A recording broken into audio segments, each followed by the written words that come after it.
নমস্কার, আপনারা দেখছেন জেলার ১ নম্বর online TV channel Birbhum RC TV. আপনাদের সঙ্গে আমি শুভাশিস। শুরু করছি আজকের সংবাদ। বিস্তারিত সংবাদে যাবার আগে দেখে নেব সংবাদ শিরোনাম। নিখোঁজ ৩ সন্তানকে উদ্ধার করল কাকরতলা থানার পুলিশ। স্বেচ্ছায় রক্তদান শিবির সিউড়িতে।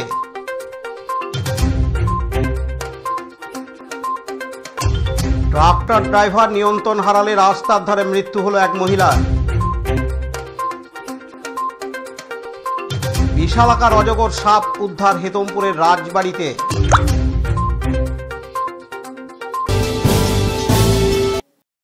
গত বৃহস্পতিবার ২৪শে জুলাই সন্ধ্যা পরবর্তীতে কাকরতলা থানার রসা গ্রামের মায়াবেদের ৩টি নাবালক সন্তান একত্রে নিখোঁজ হয়ে যায়। এরপর যথারীতি পরিবারের তরফে মন্দির, মাদ্রাসা, বাসস্ট্যান্ড, বিশ্রাম কক্ষ সহ বিভিন্ন জায়গায় সন্ধান চালাতে থাকেন। খোঁজাখুঁজি করতে গিয়ে কিছুটা সময় বিলম্বের কারণে নিখোঁজ ডায়েরি করতে দেরি হয় বলে জানান নিখোঁজ সন্তানের মা। পরে মা মায়াবেদ স্থানীয় কাকরতলা থানায় নিখোঁজ ডায়েরি করতে যাওয়ার পথে কাকরতলা থানার টহলরত পুলিশ ভ্যান দেখে নিখোঁজ হওয়ার ঘটনার কথা জানান পুলিশ আধিকারিককে। কাকরতলা থানার পুলিশ তৎপরতার সঙ্গে নিখোঁজ ৩টি ছেলের সন্ধানে তদন্ত শুরু করেন। উল্লেখ্য, পুলিশ আধিকারিককে অবগত করার ২ ঘন্টার মধ্যে নিখোঁজ ৩টি নাবালক সন্তানকে কাকরতলা থানার হযরতপুর বাস স্টপ সংলগ্ন এলাকা থেকে উদ্ধার করেন।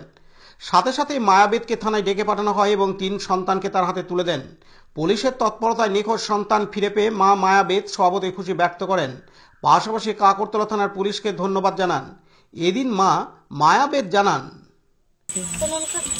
এই ৩টে ছিল আপনার? আপনার নাম কি? মায়াবেদ। স্বামীর নাম? স্বামীর নাম হকবেদ। বাড়ি? বাড়ির রসা। স্যার বাড়ির রসা। আমার ৩টে ছেলে হারিয়ে গেছিল আর ৩ দিন থেকে তো আমি খোঁজ করেছি, পাইনি। কাকরতলা থানাতে জানিয়েছি। কাকরতলা থানাতে বলেছে যে বাচ্চা যদি পায় তো আপনাদেরকে বলবো। তো আমি 3টে বাচ্চা পেয়েছি। তো কাকরতলার বড়বাবুকে ধন্যবাদ জানাচ্ছি।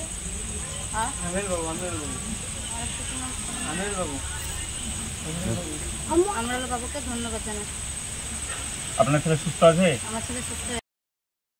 শেখ রিয়াজউদ্দিন ও বিপিন পালের report, Birbhum RC TV, Kakartala. রক্তদান জীবনদান এই স্লোগানকে বাস্তবায়িত করতে প্রতি বছরের মতো এবারেও স্বেচ্ছায় রক্তদান শিবির করল মেডিকেল অ্যান্ড সেলস রিপ্রেজেন্টেটিভরা। All West Bengal sales representatives ইউনিয়নের সিউড়ি আঞ্চলিক শাখা সিউড়িতে আজ শনিবার ২৬শে জুলাই মৌমাছি ক্লাব প্রাঙ্গণে শিবিরের আয়োজন করে। সিউড়ি ব্লাড ব্যাংক ও মৌমাছি ক্লাবের সহযোগিতায় আজ মোট ৪২ জন রক্তদাতা স্বেচ্ছায় রক্তদান করেন। এদিন উপস্থিত ছিলেন বোলপুর ও সিউড়ির চিকিৎসক ডাক্তার সুব্রত সরকার, নারায়ণ করণ, অসীম কান্তি অধিকারী প্রমুখ। এছাড়াও এদিন উপস্থিত ছিলেন দেবাশিস দাস মৌমাছি ক্লাবের সম্পাদক আলোক ঠাকুর, অন্যান্য বিশিষ্ট ব্যক্তিবর্গ। এই নিয়ে মোট ২২ বছর ধরে রক্তদান শিবির হচ্ছে আর এই শিবির সারা রাজ্য জুড়ে চলছে। এ পর্যন্ত মোট ৬৩ বার রক্তদান করলেন রক্তদান আন্দোলনের কর্মী এবং সিউড়ি শাখার সভাপতি জয়ন্ত কর। এদিন তিনি জানান,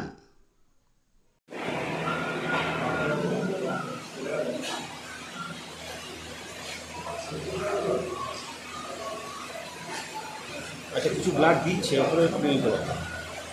কিছু বলবো? হ্যাঁ বল। প্রথমেই আমি ধন্যবাদ জানাই আপনাদের মাধ্যমে সিউড়ি ব্লাড ব্যাংক এবং মৌমাছি ক্লাবকে, যারা আমাদের এই অনুষ্ঠানে সহায়তা করেছেন।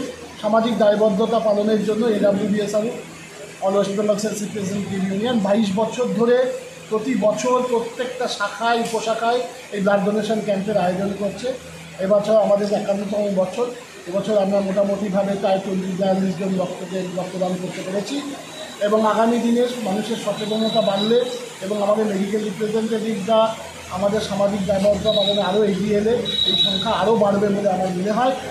আগামী দিনে আরও বেটার, আরও সামাজিক দায়বদ্ধতা পালনে আমরা মেডিকেল রিপ্রেজেন্টেটিভ এগিয়ে যাব, এই আশা রাখি। আপনার নাম? আমার নাম জয়ন্ত কর, আমি সিউড়ি লোকাল কমিটির প্রেসিডেন্ট। পতিত পাবন বৈরাগের report, Birbhum RC TV, Suri. Birbhum জেলার অন্তর্গত মোরারই নলহাটি রাস্তার ধারে বৈঠা গ্রামের কাছে বেশ কয়েকজন মহিলা বাড়ির গৃহপালিত পশু ছাগল চড়াচ্ছিল এবং তারা বসে গল্প করছিল। ঠিক সেই সময় আজ শনিবার ২৬শে জুলাই সকাল ১০টা নাগাদ একটি আলু বোঝাই ট্রাক্টরের ড্রাইভার নিয়ন্ত্রণ হারিয়ে তাদের প্রত্যেককে চাপা দিয়ে চলে যায়। দুর্ঘটনাস্থলে একজন মহিলার মৃত্যু হয়, যার নাম চেনবানু বিবি। আহত হন আরও ৩ জন মহিলা। তাদের একজনের নাম নসিবা বিবি এবং অপরজনের নাম শেনোফা বেউরা, কিন্তু আহত আরেকজন মহিলার নাম জানা যায়নি। স্থানীয় বাসিন্দারা তাদের প্রত্যেকেই উদ্ধার করে রামপুরহাট মেডিকেল কলেজ হাসপাতালে পাঠানো হয় সুচিকিৎসার জন্য। এদিকে মৃত্যুর খবর জানাজানি হতেই গ্রামে শোকের ছায়া নেমে আসে। আলু বোঝাই ট্রাক্টরটিকে আটক করা হলেও ড্রাইভার পলাতক। এদিন মৃত মহিলার এক ভাইপো খুশিবুল জানান, আসলে গ্রামের আমার নিজের চাচি প্লাস মামি ছিল, আরও দুজন মহিলা ছিল, তারা ছাগল চড়াতে এসেছিলো। যে রাস্তার ধারে ছাগল চড়ছিল আর রাস্তার ধারে ওনারা একসঙ্গে বসে গল্প করছিল। সে সময় একটা ট্রাক্টরে আলু ভর্তি গাড়ি আসে এবং সেখানে মানে চালক নিয়ন্ত্রণ হারিয়ে তাদের উপরে গাড়ি চাপিয়ে দিয়ে চলে যায়। কজন ছাগল চালাচ্ছে? 4 জন ছিল। তার মধ্যে কজন আহত হয়েছে? আহত 3 জন আছে, তাদের অবস্থা খুবই আশঙ্কাজনক এবং একজন সেখানেই মারা গেছে। ওই ঘটনাস্থলে যে মারা যায় তার নাম হচ্ছে চেন মানে বিবি। আর বলছে যে কীভাবে হলো এটা মনের চাপ? কীভাবে, আমার তো মনে হচ্ছে চালক নিয়ন্ত্রণ হারিয়ে বা চালক কোনো কিছু মদ্য অবস্থায় ছিল এরকম মনে হচ্ছে। তাছাড়া তো তারা তো সাইডেই ছিল, রাস্তা থেকে সামথিং 15 মিটার দূরে বসেছিল। তা সত্ত্বেও হয়েছে। কোন জায়গায় হয়েছে এটা হচ্ছে বটিয়া মোড় থেকে একটু গিয়ে, মানে সামথিং 300 মিটার 400 মিটার দূরে গিয়ে হচ্ছে বটিয়া মোড় থেকে। আলু ভর্তি ট্রাক্টরটা কোন দিকে যাচ্ছিল আপনার নলহাটির দিকে যাচ্ছিল, মোড়াই থেকে আসছিল নলহাটির দিকে।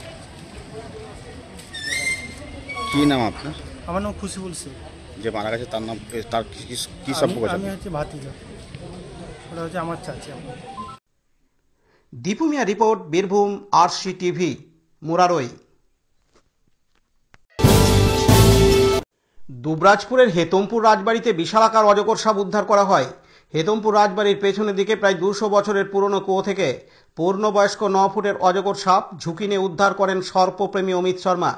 বন দপ্তরের সহায়তায় অজগর সাপটিকে অনুকূল পরিবেশে ছেড়ে দেওয়া হবে বলে জানান সর্পপ্রেমী অমিত শর্মা। অজগর দেখতে পাওয়ার খবর ছড়িয়ে পড়তেই ভিড় জমে যায় রাজবাড়িতে। ঘটনাস্থলে আসে দুবরাজপুর থানার পুলিশ ও বন দপ্তরের কর্মীরা।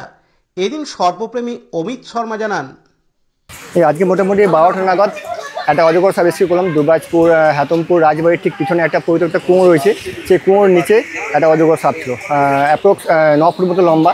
তো সাপটা একদম সম্পূর্ণ নির্বিষ সাপ, এটাকে বলা হয় ইন্ডিয়ান রক পাইথন, বাংলায় অজগর সাপ। আমাকে ফোন করেছিল বাপি রয় বলে এক ব্যক্তি। তো যাই হোক, সাপটা রেস্কিউ করে নিয়েছি বনদপ্তরের সহায়তা নিয়ে। তো আমরা আজকে এটা তাদের অনুকূল পরিবেশে রিলিজ করে দেবো। আসলে সাপটা যেহেতু পাশে একদম জঙ্গল আর পুরোটা পরিষ্কার করছো, তার জন্য হয়তো সাপটা দেখতে পাওয়া গেছে। আশা করি এই জঙ্গলের মধ্যেই সাপটা ছিল। আর তাছাড়া বন্যাও হচ্ছে, সেই বন্যা হয়তো পুরোতে চলেছে সাপটা। হ্যাঁ, এটা একটা পূর্ণবয়স্ক অজগর সাপ, যেহেতু লম্বা পূর্ণবয়স্ক অজগর সাপ। হ্যাঁ, এটা আশা করি ভিডিও দেখলে বুঝতে পারবেন যে কতটা কষ্ট করেছি। অনেকটাই কষ্ট, কারণ কোনো কুয়োটা পুরো প্লাস্টিক ছিল, কোনো গ্যাপ ছিল না। তার সঙ্গে লোকজন অনেক সহযোগিতা করেছে, যার জন্য আমি এটা নেমে পড়ে উদ্ধার করতে পেরেছি। অনেক কষ্ট করতে হয়েছে।